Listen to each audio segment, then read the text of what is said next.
Is The Mandalorian Season 3 another welcome, exciting adventure of Grogu and Din? Or is it a disappointing, colossal failure of bad writing? This is Last Page.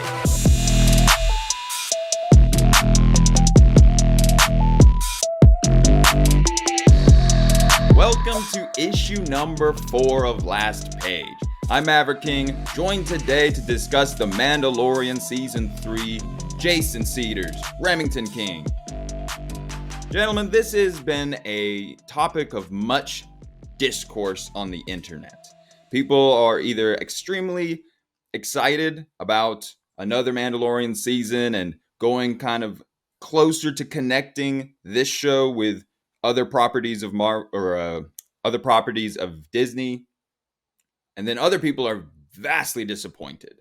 Remington, kick us off. How are you feeling about The Mandalorian Season 3? I don't know if there's a better word to use than disappointed. I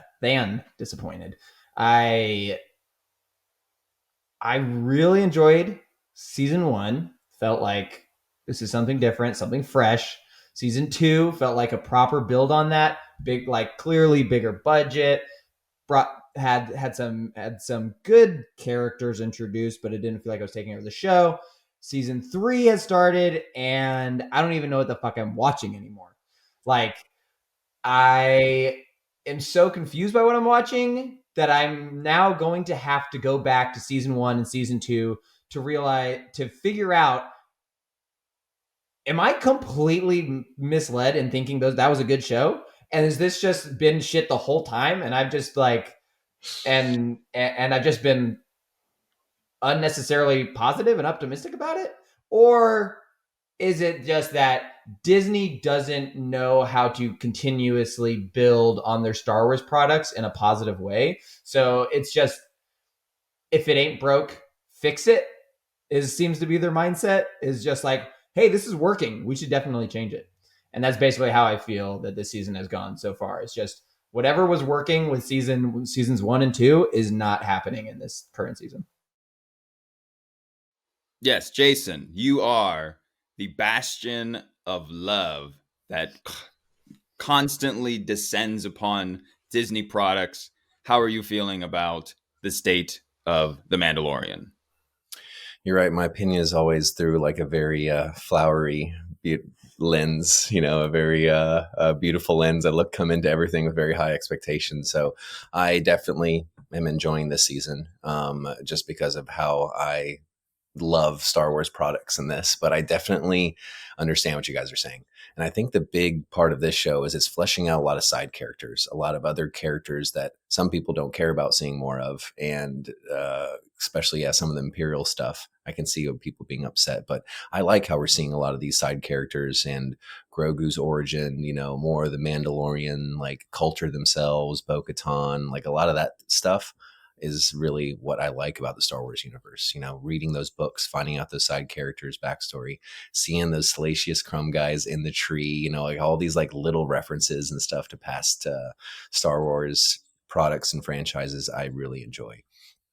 Yeah, not the best written of the series, and God, there's been some corny parts too, where I it's cringy kind of to look at the episode sometimes and watch it. But all in all, I'm really enjoying how we're getting fleshed out this time period in the Star Wars universe.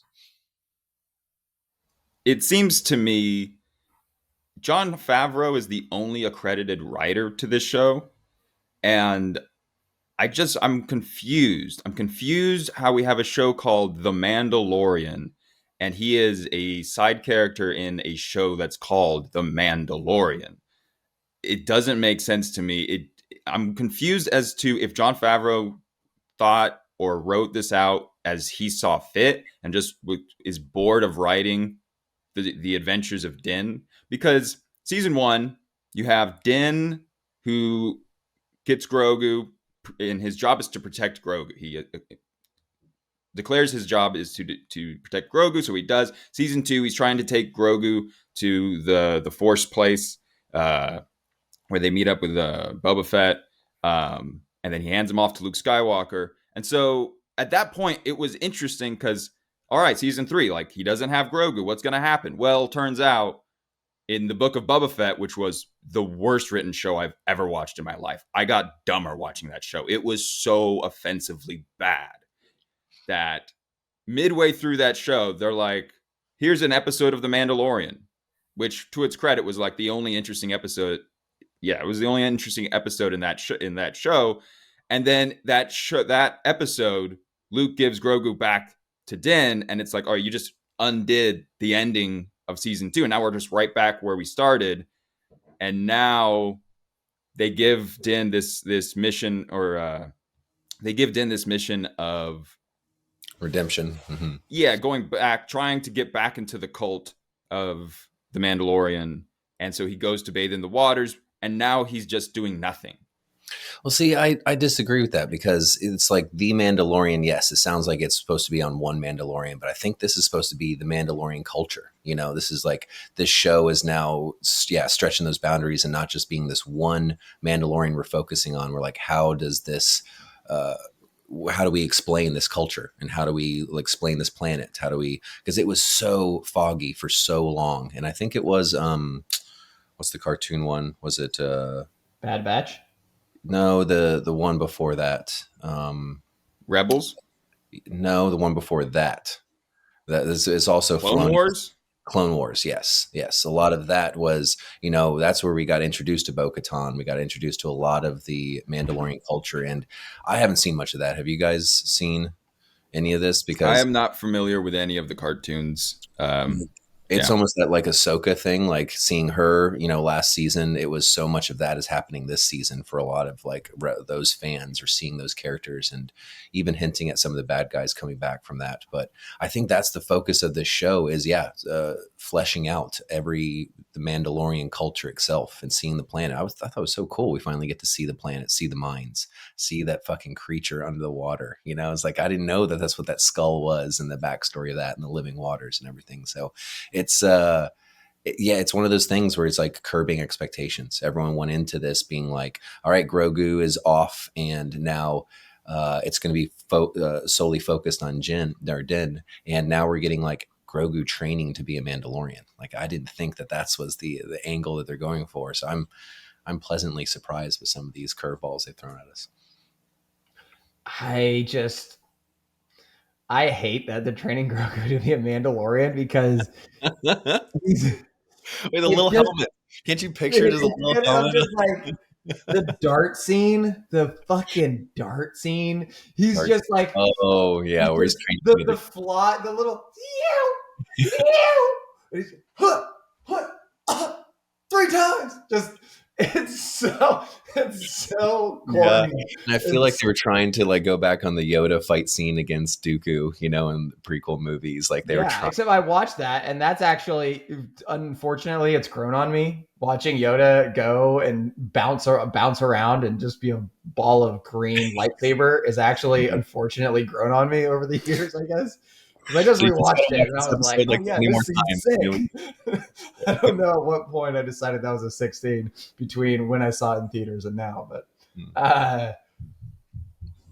no, I think it's just like, it's totally, because it is not, this show is no longer The Mandalorian. It is The Mandalorians featuring Din Djarin and Grogu. It's like, so clearly, this is another case. This is another case of making it up as they go. They didn't have, this was absolutely not the plan when they released season 1. Season 1, very clearly, just a space western with your main character and his little sidekick, and their relationship, kind of their dynamic rather, and just the little episode to episode adventures that they went through.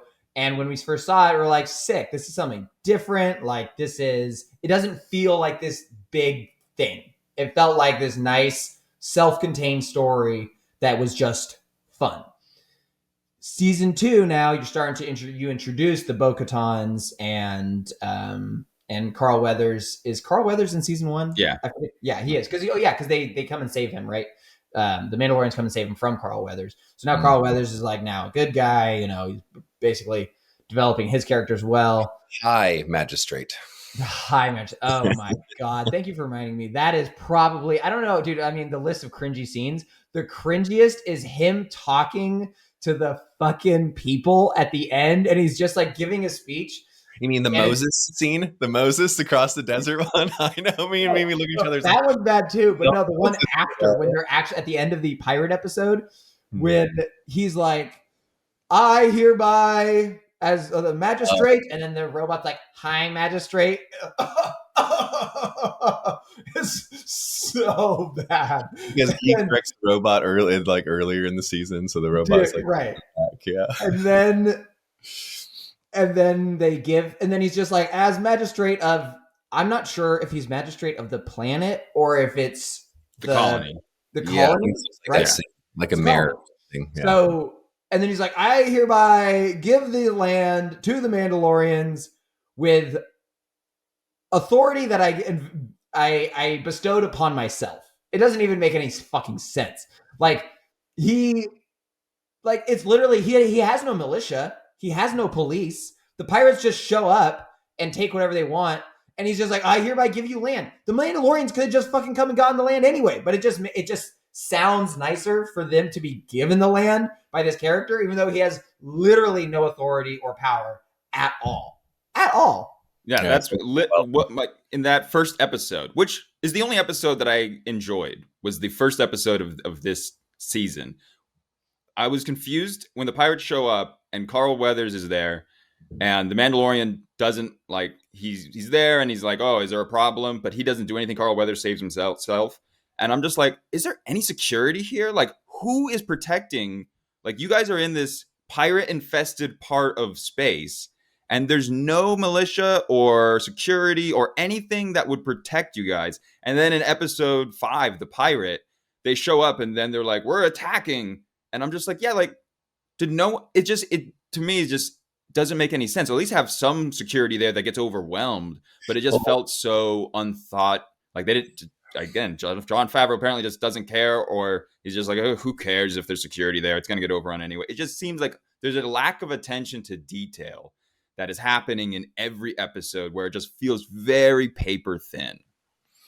Well, see, I think they're going the angle of like the Outer Rim being so much of that Wild West sort of like part of the galaxy. You know, it's like Coruscant and like so much of the Republic being in the middle, you know, and once you get farther and farther and away from that, of course, there's going to be some less policed kind of areas. But that's what was so intriguing about, what's the city's name that they're all in? I cannot. Or Coruscant? No. Are you referring to? Carl Weathers is the colony. Can't remember the name of it, but I mean that's what it was so intriguing, and how even the Mandalorians were living underneath the city in the very beginning of the season 1, because it was this area where the Empire barely went to, the rebels at that point barely went to, you know, so it was treated like this kind of gangster almost city, you know, that's trying to get their feet under them. But now like the Alliance did petition, I guess, to watch them, right? Or be their security guard, and Carl Weathers is like, we don't need you. You know, we're good. You know, so it's like he turned away that sort of protection. So I think that was a huge part of how what we're seeing. And that's, I think it's very cool about this season is, what is it like after the Empire? You know, what happens? Who fills that power void? You know, and the pirates are fucking lame. You know, I'm not that about it, but it is a credible source of what if the universe was running like it is. Yeah, there would be this pirate faction now trying to pick off these Outer Rim sort of colonies to kind of take over at their own. And what do the people now that used to somewhat depend on the Empire don't want to go now with the new alliance? Like, where do they stand? You know, yeah, they have to do some like little militia. And Carl Weathers is smart. He's like, all right, I've got the most badass like fighters in the whole universe. You guys want to like live near us, you know, right next door, and, you know, protect. But you're right, Mandalorians could come in and be like, nah, this is all ours, you know. And I see that happening, like eventually, like them taking over this planet, being like a new Mandalorian or something along that angle, where because I guess we find out that Mandalore is habitable, but are they going to try to redo everything there, or start something new in a new planet, a new city? Mandalore isn't a place; it's a people. It's just so interesting about this conversation so far. It's like what you guys are upset about is like almost intriguing to me. It's like some of these like fleshed out, like kind of boring or parts. It's like that's why I read like Tales of Mos Eisley, or those books that were back in the day, like fleshed out that ridiculous character in the background. Like I did want to know about his backstory and stuff, and like that the Doctor Pershing episode. Like Remy, you texted me like right as that was like, did you see the new episode? I was like, I haven't yet, but now I'm excited to see it. You're like, well, that's not what I was texting you about, because I knew it was going to be about this doctor and fleshing him out. So I'm like, okay, maybe this is going to be something cool about how the Alliance is taking in the old officers from the military. Because it's so much like the Germans, us defeating the Germans and trying to use some of their technology and expertise after World War II, but being like kind of a dangerous area to tread. It's like, okay, these are the guys that are Holocaust people. Should we be using their technology and information? So I feel like it's kind of hinting at that sort of relationship. I refer to that episode 3, as the Operation Paperclip episode. But it is rather apropos that, just like how in the Phantom Menace, when they go to Coruscant, it's just boring and it's slow, and there's all these characters talking about politics that I don't give a fuck about. And that's exactly what this is. You go to Coruscant, you find some characters that I don't give a fuck about in a show called The Mandalorian. And where did this, like, I didn't even remember that this dude was a part of like season 1. Apparently, you say, Jason, that he's a big part of season. I do not remember him at all. And they brought back and made an entire episode out of only 8 episodes about this tertiary character. Why?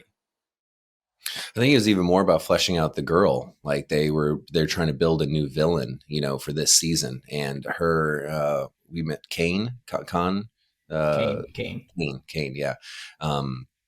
That was, I think, the point of it was, okay, we got to like bring in this Gideon.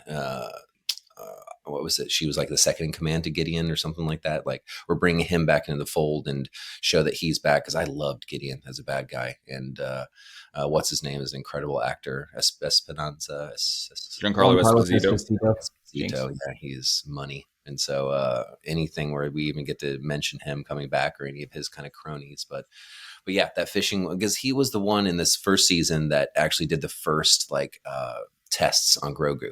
That was Buddy who paid the Mandalorian, and he takes him off into the back scene. And then when Mandalorian comes back to save him, he's the guy like operating on Grogu. It's like, oh, hey, but ends up kind of like letting him go though. Because Mandalorian doesn't shoot him. He's like, no, I didn't. Okay, I remember. I just remember Werner Herzog, but now I remember that. Yeah. Okay. Yeah. And then I think he's mentioned again later by like somewhat helping. He's kind of regretting his sort of misdeeds against Grogu. So I still don't understand why she like murdered him at the end like that. Like turned it up to 10 on the mind, like mind wipe, or was it? I'm not even sure what the device was. Some lobotomy thing. Yeah, and then her just cranking it up. Like I don't understand that angle of it, but I mean, it's all just to make her more hated and more of a villain, I imagine. Yeah, I don't.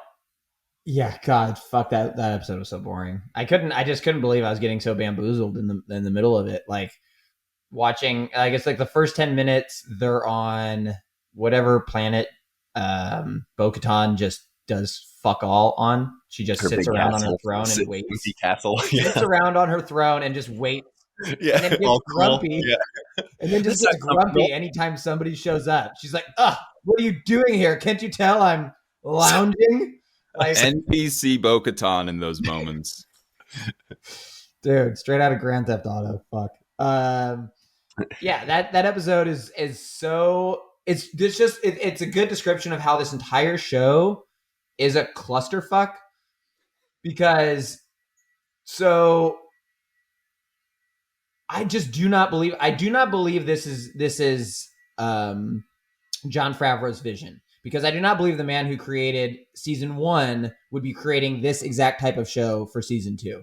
Maybe he is. Maybe he sucks as a writer and he just got the first season and a half right, and like this is all his true vision. Maybe. I don't believe it. I think I think this is a typical Disney exec stepping in and being like, we want to focus on these characters. Bo-Katan is now going to be the most important character in all of Mandalorian. We've suckered you in with the cool character, and now we're forcing in this character that we want to be cool because, I don't know, they just want a female lead. Is that really what this comes down to? Because that's what it feels like. They're just like, we need a female lead in this show. And so they're just forcing Bo-Katan down our fucking throats. Because the pace of the show is so weird. You have like this, what seemingly him getting redeemed is this like big deal, but it's completely, it's done in 2 episodes. In 2 episodes, we are now through the Minds of Mandalore. He's been redeemed, and it's like, okay. Then the 3rd episode is off on Coruscant, building up a villain who we already knew was a villain, just being like, oh no, she still is a villain. It's like, okay. And then the next episode is the flying turkey episode.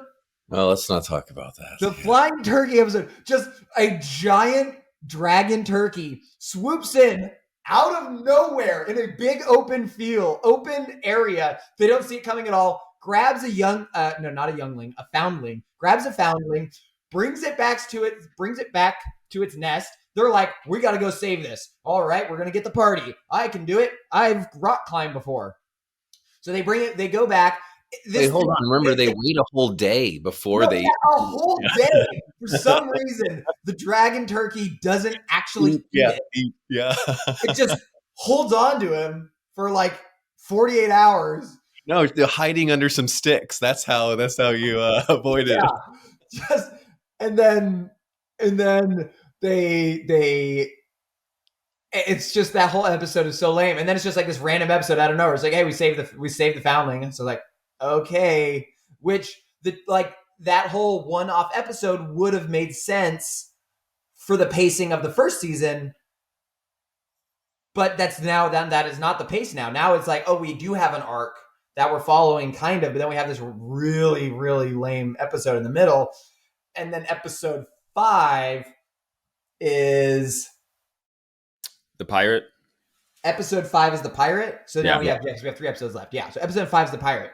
And then it's like back to, okay, so now we're back to, oh my God, I hate this episode. First off, it still blows my mind every time I see Disney picking and choosing when they're going to use money. Like they have one pirate, like the pirate Vane. He looks fine. He looks his mask and like the way his mouth moves and everything looks fine. Then you have like the Bosk lizard Swamp pirate who literally his face doesn't move at all. He's just this the whole time. And then you have and then another little detail of why that episode sucks so much. When he's on, when he holograms in to talk to the pirate for the first time, this is a little detail. Again, the attention to detail is so bad. When he's talking, the Davy Jones pirate is talking. His audio is 100% normal. When I'm like, I've seen up until this point, I've seen so many hologram conversations, and when they talk, it's kind of talking like through a radio, and then you can just talk this distorted. It's distorted. But when he talks, 100% normal, like he's standing in the fucking room. It's just these little details that I'm like, have these people seen Star Wars? Like, I don't understand. How does this get through the final edit? And it's like, oh yeah, no, this is totally fine. Like, there's just, again, like you said, this attention to detail is so bad. John Favreau either just doesn't fucking care, or it's rushed, like they rushed the Marvel movies. I don't know, but it's so apparent in this season of just everything is messy. Everything is messy and just not well thought out. And somehow we've ended up where Bo-Katan is now the hero. You remember that whole big thing about wearing your helmet? Never mind, guys. Not important. We're going to go helmetless. There's the whole cult that we followed this whole time is falling apart. And we know we made a really big deal of it, but now it's totally fine because she's walked both worlds. So has Pedro Pascal, but she's walked both worlds. She can do whatever she wants. Yeah, I feel like you got stabbed in the back for that one. You're like, what? I had to do all this, and you're letting her take it all off, and Yeah. So that's okay. So you covered a lot of ground there. I know. I'm So sorry. as far as no, it's all right. There's so as far as attention to detail, yeah, when it comes to not just the pirate mask, because like you said, there's like the one guy who like the Voldemort looking dude. Like I'm like, all right, like that dude looks like you put some thought into how he's gonna look and how he's gonna talk and stuff like that. But yeah, the other pirates and the other characters where it's literally just a mask and that doesn't have any expression whatsoever. It just seems like you picked up masks at like Halloween Spirit pop up stores, and there's that, and then there's all of the Mandalorians. Some of them, the main ones, have like marks or they look like metal helmets, but the children literally look like they have like a rubber band on the back of their like Mandalorian that they got at like Disney. It seems to me like it just doesn't even look like metal. It just looks like so plastic with like the kid that goes into the waters and puts on the mask. It just looks so bad that I'm just confused. Like you said, the budget, the CGI monster, like the CGI turkey and the CGI dragon or whatever, I think looks actually pretty good for this show. Like as far as and the monster at the beginning of the first episode of season 3, they look pretty good for a show. But yeah, like the costuming is so. Other than Carl Weathers' immaculate red and gold robe he's wearing, which is with fucking two sick, robots holding it on the and the back. robots are slave robots. This show's just robot slavery just all day. But other than that, yeah, it's just so strange to me. Now, Jason, I know you watch all the behind the scenes. You know like the season 1 and 2, and you've watched all that kind of stuff. Dave Filoni, is this him? Like, is this his vision of what's happening? And Jon Favreau's just the kind of, he takes what Filoni tells him and makes the shows accordingly. How do you see the making of this happening? No, and that's a point I did definitely want to bring up and even talk to you guys about it because I haven't done as much research on this as I should have. So how it all was set up is I think, Favreau and Filoni are writing the arc for the whatever season it is. And then they hire individual directors for each episode. And it was a lot of famous ones from the first season. I know that, we had Carl Weathers even directing one of the multiple episodes. What's a homegirl from Jurassic Park? Bryce Dallas Howard. Dallas Howard, it had a lot of like these, more famous kind of directors. And that went into season 2 as well. Season 3, I've not done enough research on it and really looked at the credits to see who is directing each episode, because it used to be like that was the famous part of it. Either this character or this style of person was coming in to do it. Like, if you had more comedy or more sci-fi, using Sudeikis, the female, what's her first name? Amy Sudeikis or I only know Jason Sudeikis. Oh no, isn't the girl who built his ship? Isn't her last name the actress also Sudeikis? Oh, you talk about a character I do not need to see. Oh man, So terrible that she is basically an SNL character. It's funny, Jason Sudeikis, because literally it's an SNL character. Like, hey guys, I can't hear you in there. A Mandalorian? Like, what are you? What is this? I still Also, think that she can somehow speak to fucking droids. Since when? When has anybody been able to decipher the beep a doop a doop a doop from R2D2? Fuck you. No, that doesn't fucking happen. Dude, no. She also speaks Jawa and has had sexual relationships with Jawas. So that's what I think about too. Like, how did that work? So but back to the point that like that's how I think the structure of the first and second season were set up as, and I don't know if they're quite hitting those same marks as they are the second season, and if it's maybe a little bit more like one director doing multiple episodes now, and it doesn't feel like these kind of individual ones that you guys were talking about you like so much. So I think that's a factor right there. And the other factor is you can tell in this season it's not the dome, I forgot the name that they use for what they filmed the whole like first season in, where it's pretty much, just TVs around the whole outside and they are building sets in the middle. And you could see that in the first and second season where it was really well done, sets, and then you see that CG Mos Eisley or Tatooine kind of just stretching out in the background. This is big flyovers of cities, big open more areas, and so they must have had to do a lot of that budget towards that. This is they realized they had to make this bigger, and so I think they're cutting corners on things like the outfits and costumes and things like that, because I definitely am picking up some other areas that they slacked in on the budget.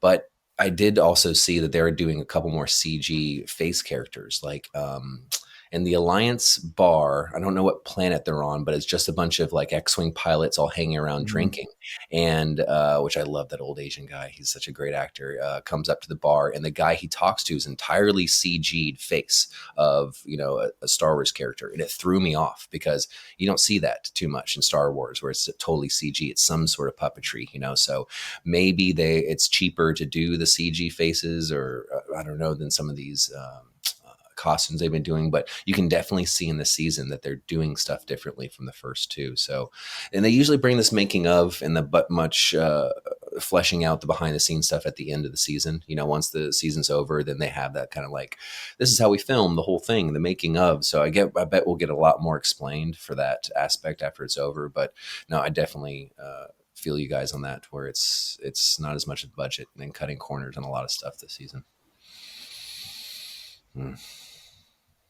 Yeah, there's the core problem with the show as it is right now, and as of right now, 5 episodes have come out, and we've all seen them.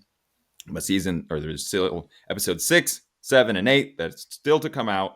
But the core problem is that the show lacks depth, and so the peak of this show, the best that this show got, was season 2, the Bill Burr episode, and you have a former member of the Empire who now is going on a covert mission with the Mandalorian, and he gets in a confrontation with an Imperial officer who is responsible for the deaths of thousands of Imperial soldiers. And Bill Burr confronts him and talks to him about, like, how could you do that?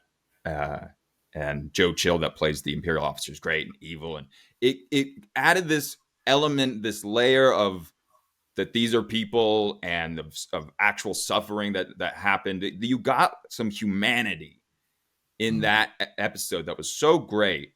And the only thing that this show had going for it into this season was the Bo-Katan character, because to Bo-Katan's credit, it was really interesting when she's introduced in season 2 and she refers to the Mandalorian like, oh, that's a cult. Like, you guys are a part of a cult. And as an audience member, I'm like, oh yeah, like that's cool that you get this perspective, because that's what it is. It's just this weird, like, this is the way. And the armorer chick who has a weird transatlantic accent, who's, oh, Bo-Katan, thank you for joining us today as I do my best Kate Blanchett impression. And so it's just weird. It was cool to see the dynamic of, like, here's a Mandalorian, but she does not walk the walk. She's completely different from that. But now in this season, they've kind of gone away from her being away from this weird religious sect into the armorer just like a religion does, bending the rules to her will. Like, oh, well, you didn't take your helmet off in the last 48 hours? Well, in my book, that makes you perfectly capable of being a part of our Mandalorian culture. And it's like, what? Named as well. You just changed the rules on the drop of a hat. Not to mention, why all the Mandalorians are humans. And we haven't discussed as Grogu is just getting accepted to be a part of the tribe. How, like, no one's been like, hey, that little green thing can't be a Mandalorian. Like, people are just going with it. But what they could have done is that, like, Bo-Katan should be, like, it's kind of funny. It's very 2020. Everyone in the Mandalorian group are wearing their masks. I mean, helmets. And Bo-Katan doesn't believe in masks, or helmets in this case. But as soon as she's around all these people that are putting their helmet on, she's like, okay, I guess I'll just put my helmet on. Can I take my helmet off? How do we eat? Well, we all have to be separated by 6 feet, and then you can take your helmet off and eat. But then you have to put your helmet back on. It's just to me, and like the whole bridging the gap between that group and other Mandalorians that don't walk the walk. It's just, if Bo-Katan's character said, you guys are just bending the rules, like, this doesn't make any sense. If she was questioning all that, then I'd be like, oh, it's cool. But instead, they're treating it like the Force, where it's like she should be embracing, like, this weird culture that she's already admitted is a strange cult. I think that might be the angle of the season, though. It's like how the Jedi, they were this, great group, and then they realized towards the end of the movies that there was this weird cult, that this wasn't helping, the Force users. So maybe now this Mandalorian thing will change. This is like she is bringing the change to it. And I mean, something else I want to bring up, and I don't know if this is what they're trying to do, but how weak the Mandalorians are. That they are in that ceremony where that kid getting the helmet on, and some alligator takes them all out, essentially. Like they are getting destroyed by that alligator. And then like later, when you have the bird scene, the turkey stuff, they are getting destroyed by just some random turkey. It's like, are they trying to show that the Mandalorians aren't as powerful or aren't as like connected as they used to be, and they do need some sort of change? This might be like the precursor to like where the show is kind of, on a fundamental level trying to go. It's like, okay, yeah, this Mandalorian thing, by the end of it, they all have their masks off and they're all just partying in the streets, and half of them are aliens behind it. We don't know. How do you know they're all humans back there? That's a fair point. I just, they all have 10 digits. They all have 2 legs. They all have masks that, I mean, other than the big dude, and that's another issue, is like when they're on the beach in the first episode, but more so in the turkey episode, there's no uniformity where like it's visually, as just a visual storytelling, I can't tell whose rank is what. I can't tell, like, other than the guy being big and you're like, okay, this guy is important because he's big. But everyone else, I'm just like, like when they're sparring together, I'm just like, who is, if it's like jujitsu, or karate or whatever, you have belt systems so you can look at the belts, but there's nothing visually where I'm like, oh, that's a leader, that's a follower, that's an in-trainee. Like, it's just bad visual telling where it just felt like they just picked up all the scraps of costumes in the back lot and they just said, all right, everyone, here's your costumes. All right, get ready, sit in position. It just is another lack of attention to detail. It could be another angle. Like they don't have the resources to do that. They're kind of showing that they're all living in these caves, like these, terrorists living in the mountains, kind of stuff, might be like to hit that point home more. So, hey, whatever you throw at me, I can put this positive spin that this is all going to be explained at the end. Come on, bring more. But no, I definitely see what you guys are saying. And I'm hoping that there is some big explanation to it all at the end. You're going to have to keep on hoping, Jason. They haven't put as much thought into this as you have. That could be it too. I just, how long has it been canon? And I put quotation marks because there's no real such thing as canon with Disney, because everything is just retconned. Everything is 5 seconds away from being retconned. How long has it actually been canon that they have to wear their helmets? I mean, so Boba Fett in Empire Strikes Back is the first kind of thing that we see of it. And then we come to figure out that he wasn't even a Mandalorian. So it's like our first kind of like even introduction to like more Mandalorian culture was in not Rebels, Clone Wars, so I haven't seen that as much. So maybe they flesh that out a little bit more, but we're getting some of the first explanations of it like right now. So it's like, I think that's what's even the hard part is that there isn't this concrete base that we all can fall back to. They're like making it up as they go, but at one point you do have to make it up as you go. There has to be some sort of explaining of and foundation to it all. So I think we're like in the midst of all that. Yeah, Canderous Ordo, the greatest Mandalorian that's ever existed. I will stake my life on that. Canderous Ordo is the Mandalorian that you can play in Knights of the Old Republic, the greatest Star Wars game of all time. I was like, well, what's his name? And he doesn't rock a helmet at all. He fought in the fucking Mandalorian Wars, and he just fucking rocks his head out just like no big deal. And I'll be damned if anybody says that he's not a Mandalorian. So what's the time period of that? The KOTOR? We're talking a couple thousand years before the Battle of Yavin, if that's what you're asking. Okay, so this Mandalore is still intact. Yeah, no. Well, this is the Mandalorian Wars, which I believe are what actually destroy the Mandalorian. Am I mistaken in believing that the Mandalorian Wars did not destroy Mandalore? No, it was the Empire. Remember, because I think the Mandalorians like rebelled against the Empire, and the Empire carpet bombed the entire planet. Like, yeah, they show that one scene where all the the TIE Right. bombers are Okay. coming Okay. Right. over. Right. Yeah, Right. yeah. But So there was probably factions and wars and the Bo-Katan stuff before that on the planet. Just probably just like any okay. other Okay. society. I don't know. I think that they're just building it up to be Bo-Katan's like why couldn't all I'm asking is why couldn't Din Djarin be the one? It's literally his fucking show. We started watching this show because it's Pedro Pascal's voice. It's not even him, it's just his voice. But we start like, why can't you just do the right thing and build up the main character? Why does it have to be the side character? Why does she have to be the one? I don't Well, care about her. She's not that cool. the Like, dark saber is a huge factor to all this too. and Mandalorian has the dark saber. He even has it. Like, he won it fair and square from Juan Carlos, and I just don't Moff Gideon. I don't understand why. Like, that's what I'm saying. I swear it's just because the Disney is just checking their quota of just like, we need a female lead to be the most important character in our shows, and you know what? Fuck it. At this point, give me who was the special guest star in season 1? Big beefy chick. Gina Carano. Gina Carano. Yeah. Give me Gina Carano over Bo-Katan. At least Gina Carano had some spirit to her. Bo-Katan's just like, I just lounge around and I complain and I'm just around for the ride. I don't even care about this thing. But I think it's a huge storytelling element of Din Djarin should be the leader now that he has the dark saber and he is a Mandalorian and redeemed and everything, but he doesn't want it.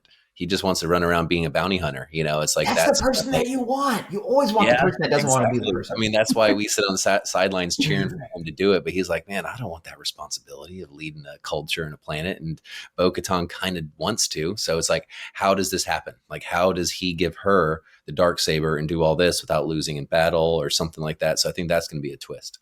What does Din Djarin want? Him and Grogu just to run around the universe. I guess he literally he has no purpose. I don't feel anything from him, especially in this season. Like, he had just like a basic purpose in the first season, a little bit in season 2, but it's just like, I truly don't know or understand what this man's purpose or motivation is. As far as I can tell, he's just a side character that just hangs around and it's just like, hey, we need you to go save this kid. Okay. Hey, we need you to go save this city. Okay. Like, he's Han Solo. He's essentially Han Solo. It's like he had no purpose. He was just a smuggler running around with a pet dog. Having a. But he's not the main character. He is a side character. He's an auxiliary character. But yeah, Ram, you touched on it. It should be the Mandalorian should be the guy to bridge the gap between and bringing back all the Mandalorians. That should be his purpose. That should be his story. And that he's the one that has to do this because he's been this character that's been ostracized. He's done his own thing. He's protected Grogu. And that would be a cool storyline. But yeah, unfortunately, he does not currently, as of the end of episode 5, have jack shit to do. Yeah, and then we're bringing essentially with the tease at the end of 5, we get Moff Gideon is been taken by Mandalorians. I got a point on that one too. Yeah, go ahead. So, two things. One, Mandalorian. So they Mandalorians they're like, it's either a frame job where they make it look like it's Mandalorians, or B, it's like a badder sect of Mandalorians that come that. Maybe Moff Gideon is their leader because he had the darksaber. I'm kind of theorizing. He had the darksaber, so maybe there's a group of Mandalorians that are like, no, he is the real leader because he had the darksaber before this other guy took it. I don't know. I'm assuming, yeah. So, I mean, I'm not upset about them bringing Moff Gideon back because I think Juan Carlos is a much better villain than Kane. But also.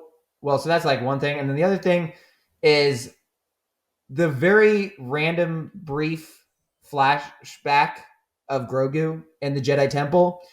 This has so many fucking problems. Like, He's just so we have baby Yoda, which I'm not sure if they're teasing. I think they're teasing that he's a Yoda clone of some sort because they have the guy, the Dr. Pershing, who's a clone expert. And then he's like, they want him. He's at the Jedi Temple at the same time as Yoda. Weirdly never talked about, but like oddly super important for some reason because all these Jedis are just letting themselves get slaughtered to save him. Even and then we have Jar Jar Binks. Which is just so random, dude. It was so funny when he comes on screen. I was like, "Who the fuck is this guy?" I was like, "I know him." I was like, "I know this dude from something." And then I looked it up later. And I'm like, "Oh my god, it's fucking Jar Jar Binks!" Like I missed that. I didn't catch that. Holy shit! It's Jar Jar Binks. Oh shit! So one character none of us have ever asked to see again in any Star Wars. Literally. Unless he's Sith Lord Jar Jar Binks, which I love that fan theory that he is actually a Sith Lord. Yeah. So, and then the choreography for that lightsaber, all his lightsaber fighting is just so lame. It's so bad. But watching the prequels last week and then watching this again, I was like, oh man, it just sucks. But yeah, the flashback to Grogu's like the timeline. It's just confusing. Like that's why I think he is going to be some sort of Yoda clone, and then I guess he'll go back to not being Grogu, but he'll go back to being Baby Yoda. Yeah, he'll literally the be original name that we all called him actually will. Yeah, so I mean, it kind of would work out, but it's odd because at this point we just all accepted that like, oh, he's just of the same species, and he just happens to be force sensitive. Again, it's just another thing that they like. It just is this odd little thing that they've added in that just doesn't really. He could be a Yaddle clone. A Yaddle. Is Yaddle the pink one? He was also green, but he looked a little derpy. He gets killed. Yeah, he's at the Jedi Council for like a very brief scene, right? Yeah. But then I think him and Dooku have a fight, or someone does, and something random like Bad Batch or something like that. You actually see him get killed. Well, wait, who's the female Yoda? There's the female Yoda, right? Or has that been a dude and I've just thought it was a female this whole time? It might be pinkish. You guys might be right, but Yaddle is the other. Yeah, Yaddle was. It has like the little hairpiece. I think so. Yeah, Yaddle. That's the only other female. Yeah, I was right. Yeah, I don't know why, Remy, you're jumping to the idea that it's a Yoda clone. Why couldn't it be that Yaddle and Yoda got it on? Gross, no. Yoda Yaddle. No. You went immediately. You sex shamed Yoda species into thinking they just do artificial insemination and this cloning. Is Disney. There's no sex in the Star Wars universe. We'll never get away from this. You know how I'm going to be on Twitter scrolling, and then I'm going to get Yoda Yaddle fucking furry porn on my timeline. You I'll somehow never get away from it. They can't do that to me. Every episode of this show or last page somehow circles back to furry. I feel like you will somehow connect it to furry porn. I did talk about that. That's right. Oh, Yoda and Yaddle is just. I don't need it. I don't need that. Please. No, you're probably right. I mean, that's the whole cloning guy thing being a part of it, being included. It makes more sense for him to be a Yoda clone. But yeah, I mean, yeah. Yeah, Jason, do you have any final thoughts on the current state? One extra point to add to what Remy was talking about, the setup too. It's so strange with the Beskar metal infused into the ship sort of thing. Like it's another detail and that they're not really fleshing out because how is that even possible? Like the strongest metal in the world somehow just like pieces of it are left in something, and you don't use this metal for weapons, use it more for armor. So I mean it's a complete like setup, and it's so strange that anyone would see it as anything else than that because of how much they covet this metal and how it's used and things. So it's a little strange that they kind of dusted that little element into it. But as final thoughts for this show, like I'm honestly excited, but I totally understand your guys' points and things like that. But I'm more excited about like the history. We're getting a little bit more fleshed out, like him seeing that the creature underwater, or Bo-Katan seeing that creature underwater. You know, like the Mandalorian helmets. You know, the actual like the double horned thing that we always saw on Boba Fett's arm, and now that's what Bo-Katan got fused as. Now it's what on her like representative. Like Grogu got uh, the hairy one. What was that one thing called with the horn? Like that's his symbol. How every Mandalorian has that little symbol now. So now we're getting that creature kind of back into the fold. It's like little things like that I really really enjoy about this show is fleshing out those side things. So it's so funny that's not what a lot of other people go towards with this. They want the main character, blowing up shit and being cool, which I love too. But man, Salacious Crumb little guys in the tree, like the Mandalorians going through the city and then them pointing to where the guys were so they all know where the ambush is. Yeah. Like that. I jumped off my couch. I was like, yeah, get them, like little, because I have a stuffed animal, little Salacious Crumb that sits on the top of my TV, so it's like, I love that sort of stuff. So now totally hear where you guys are coming from. And it's made me think a little bit more about why I do love this show. So, but I am, like I said, I love that rosy film that I put over my eyes that I go into everything with, low expectations and then like very easily amused and entertained. that's how that's Jason's mentality when he goes into anything. So yeah, hey, Yeah, positive. you reminded me, the last issue that I have is that Grogu is as smart or as dumb as they want him to be. So there's times like he's, and then he's shooting the darts. He's I don't know what I'm doing. I don't know what I'm doing. I'm just a baby. And yet for some reason, Mandalorian then gets captured. And instead of being like, hey, force powerful baby Yoda that has the ability to stop and raise a large rhinoceros, instead of using your force powers to fucking save me right now, go get Bo-Katan. And Grogu does somersaults into his thing to go up into the ship and then point to the screen to tell the droid, hey, I need you to go to this planet to fly. And hopefully Din's not dead yet. Fly. Hopefully he's still not dead. To get to Bo-Katan. And then Bo-Katan is like, gets off her throne, takes her helmet in her hand. Hey, I told you. Oh my God, he's not in the cockpit. We have to go now. Hey, bring your droid friend. We'll get in my ship and fly back.